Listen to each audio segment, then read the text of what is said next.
contente, vocês concordam que ele como cliente, falando em área interna, ou cliente que te contrata, ele tem um dos critérios que tem mais peso? E nem sempre é o tempo. Tem cliente que tem um prazo maior, porém tem uma verba menor. E tem cliente que tem um nível de qualidade menor, um nível de aceitação, vamos dizer, um nível de aceitação de um projeto menor do que outro cliente. Quem nunca enfrentou a seguinte situação: o layout está com alguns pixels diferentes do layout que foi aprovado. A gente usava regra. Então, o que é que eu estou querendo levantar aqui com essa questão? Quando a gente vende um projeto, seja interno ou externo, a gente tem que primeiro entender o cliente. Primeiro entender, deixa eu ver para o cliente qual é o principal critério dele. Porque, sendo franco, acredito que todos já cometemos essa falha ou esse erro, que é: começou o projeto e você supõe que o cliente vai ter um nível de aceitação em relação ao layout mais tranquilo. Ah, não, se o botão estiver um pouquinho deslocado, se tiver um layout um pouquinho diferente do que foi aprovado, ele não vai ligar. Legal, ele não.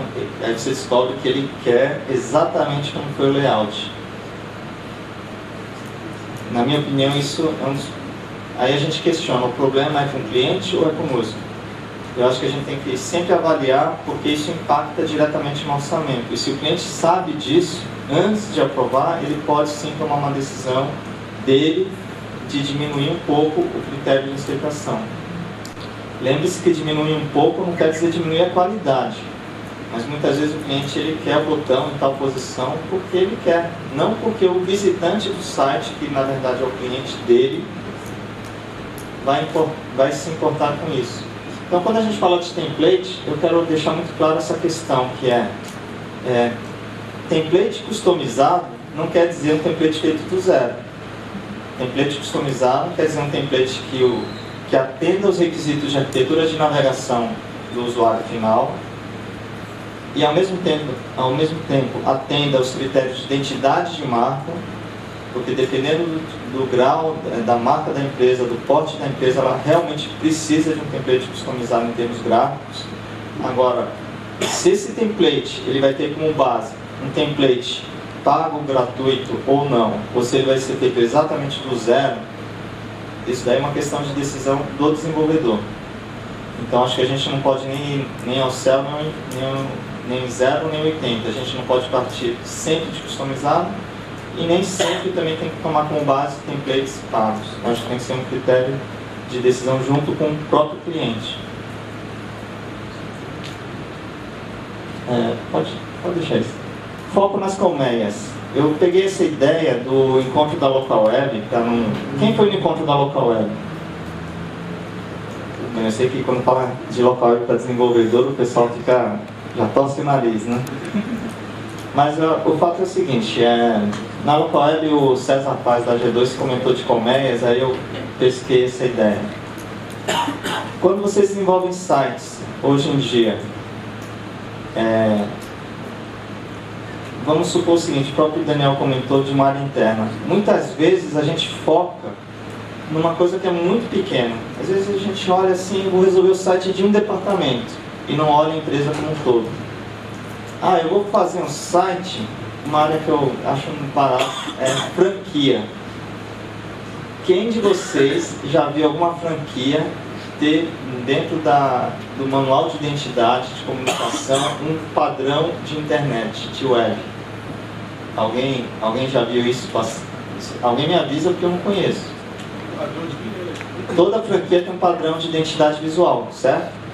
Material impresso, cartão de visita, né? O governo geralmente usa isso. Não, franquia de... Não, mas na internet geralmente se usa alguns padrões. Não, mas padrão para franquia, franchising. Alguém conhece uma franquia que dentro do... Sim, normalmente o Black Dog Day, McDonald's, sempre tem um padrão que você deve seguir para tudo, como a instalação da loja, site... Não, tudo bem, mas o que eu digo é assim, existe uma padronização do cartão de visita, do material gráfico. Agora, meu irmão tem... Quem é de Cuiabá? Ou perto, na região. Meu irmão comprou uma franquia da Moldura Minuto lá em Cuiabá. Pergunta se tem site.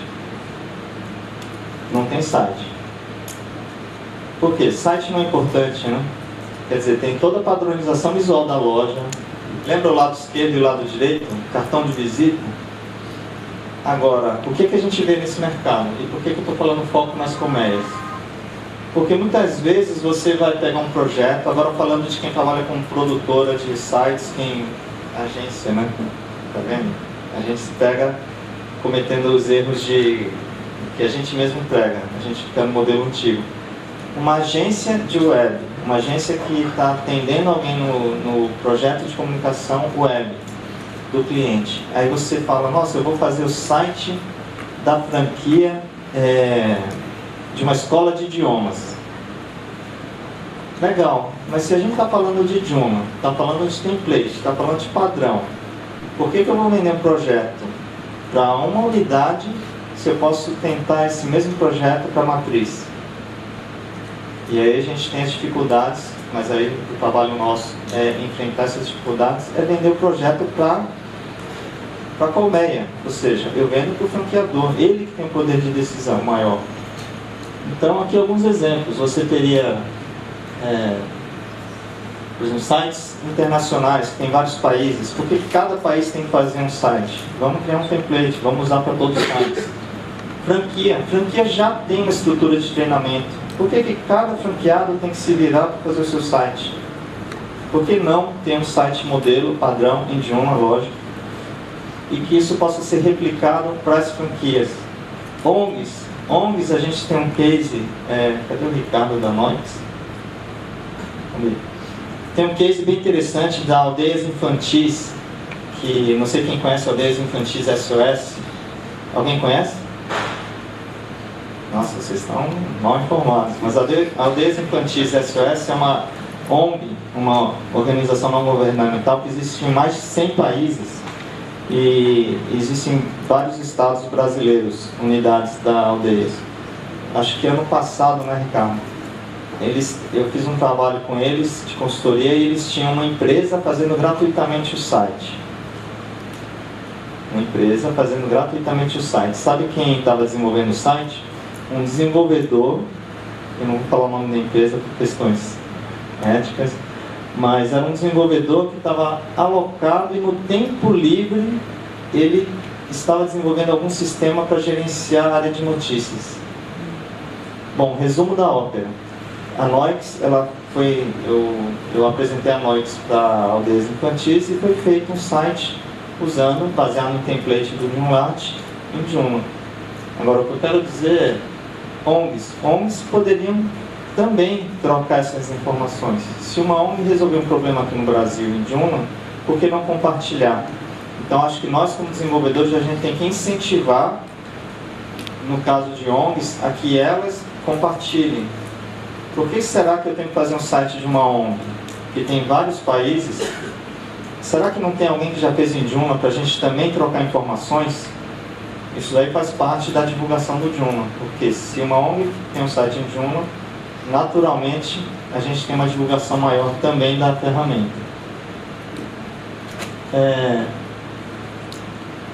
Template, né? A gente fala de template, mas eu vou ser bem franco. Eu vi muito... na verdade eu não vi nenhum case assim que me encheu os olhos em relação a template. A maioria, quem conhece o CSS Zengarden? Turma desenvolvedora é ótimo, né? Todo mundo, a maioria conhece. O CSS Zengarden, para quem não conhece, é um site que mostra a força do CSS, como que você consegue realmente ter vários sites com layouts completamente diferentes, sendo que o conteúdo é o mesmo. Então a gente já sabe que o Joomla, você tem um template, você pode trocar por outro sem trocar o conteúdo. Isso é novidade para alguém? Não. Agora eu pergunto, você entra num site de uma loja de instrumentos musicais. Quem toca algum instrumento musical? Guitarra, bateria, sopro. Pergunta,